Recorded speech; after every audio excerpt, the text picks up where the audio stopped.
Another bone of corporate contention is the conflict between the shareholders and the board on the issue of the agency cost. The agency cost, as you know, becomes an issue when the compensation of the CEO and that of the senior management staff is perceived as high and unjustifiable by the shareholders. The best way to sort it out is to be reasonable, to be totally transparent with the shareholders about the process and the parameters, and to explain the rationale for such a compensation. My view is that transparency in the decision-making process is a good antidote to reducing satisfaction whenever there are competing and conflicting demands. There will be competing demands and in every pluralistic entity, and trade-offs will have to be made because the resources are limited. The duty of a leader is to resolve these conflicting demands in a peaceful and harmonious way without losing the hopes of the party that loses in a decision or a transaction. That is the job of the leader. It is also to energize the entire company towards the highest class of objectives, the unified objectives that I spoke about earlier. My own experience has been that adopting fairness is a good way to reduce the disappointment of in such conflicts.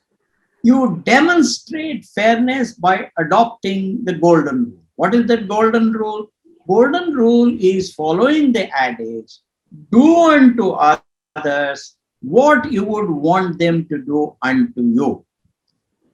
I have found that use of data and facts and adopting transparency in the decision making process make the decision more acceptable and bearable for losers in that decision. Let me give you an example. I think it's a very powerful example. As early as 1994, Mrs. Hema Ravichandran was the head of HRD at Infosys. She introduced the system of open 6-monthly assessments of our employees. The employee being assessed and his or her boss sat down together. The boss rated the employee on the required parameters of performance based on the performance of the employee right in front of the employee being assessed. He or she, that the boss, justified the his or her rating of the employee on each parameter and wrote it down in the evaluation form. This was right in front of the employee.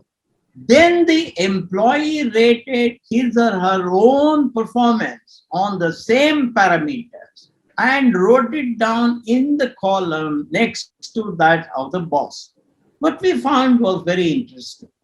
The innate fairness of the two human beings involved in the transaction generally resulted in very few conflicts. If the difference between the two went beyond a certain limit agreed upon by the HRD folks, the skip level boss, you understand the skip level boss, right? Intervened, and he or she, the skip level boss, re-rated the employee if necessary. This whole process was open and transparent. This brought a lot of confidence in the minds of our employees on how decisions were made in the company. Okay. It reduced most of the tension among our employees.